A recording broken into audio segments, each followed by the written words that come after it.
Forgive the noise in the background and the video quality. I'm just going to be using my Android phone for this because I don't know if I'm going to be even uploading this video. With that said, if I do, as you can tell by the title of this video, I got myself a free Blu-ray player from my local Free Geek that doesn't want to turn on.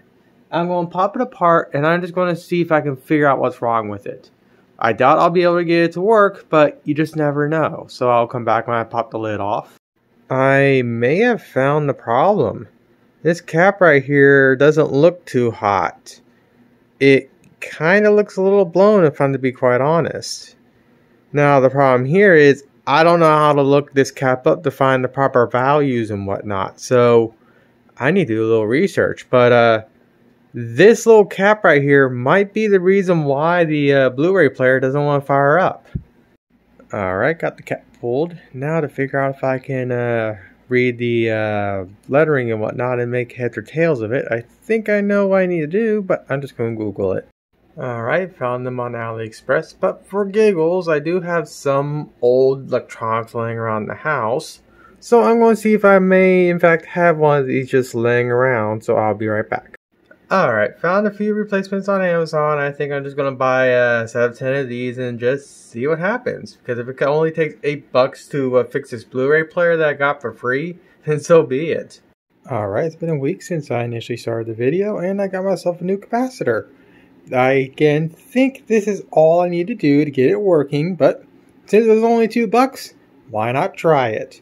Again, I got that Blu-ray player for free, and if this is what it takes to fix it, then so be it. My mother's currently watching TV out in the living room, so I'm not going to be recording the process of me putting this onto the board and whatnot, but I'll come back when I get all that done, and we'll actually see if the thing turns on or not. Got the capacitor installed or soldered in. I wrenched down the board so it's not going to short. So with that said, let's plug it in and see if it does anything. Well, there's no smoke. That's good. So let's see what happens when I hit the power button. Ooh! I'm hearing something. I fixed it for $2. I fixed it for $2. A little capacitor is all that was stopping this thing from working, apparently. So the next thing to do is I need to actually connect it to a monitor and see if it actually outputs something. So let me get this thing a little more cinched up and I'll come back. There's a movie in there, by the way.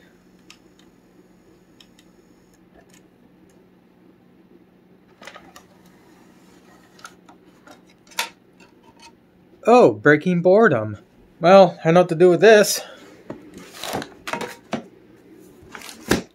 That just sucks. Well, looks like everything's working. Yay, I fixed a free Blu-ray player for $2.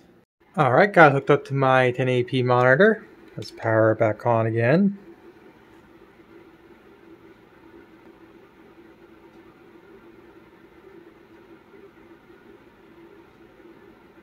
Alright, we're good there. So the next step is to plug in a Blu-ray drive or Blu-ray disc in there and see if it reads it. So let me get this unwrapped and we'll test the actual drive. Alright, $64 question. Can it actually read Blu-rays?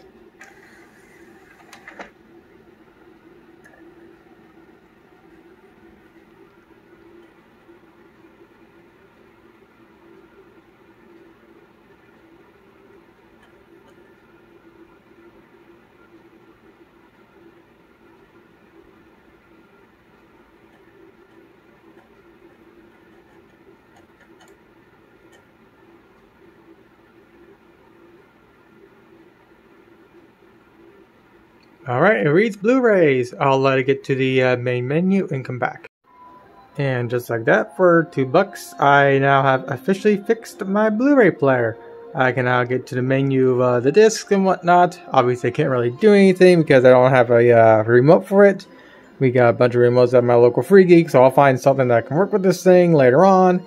But I just want to make sure that it works, and well, it's running as it should, so I'm just gonna button everything up and be done with the video.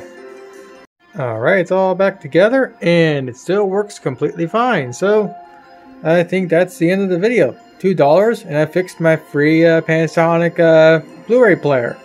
It's a lot bigger than the Blu-ray players of today, but again, I got this for free and I fixed it for $2. So It's worth every penny I spent on it.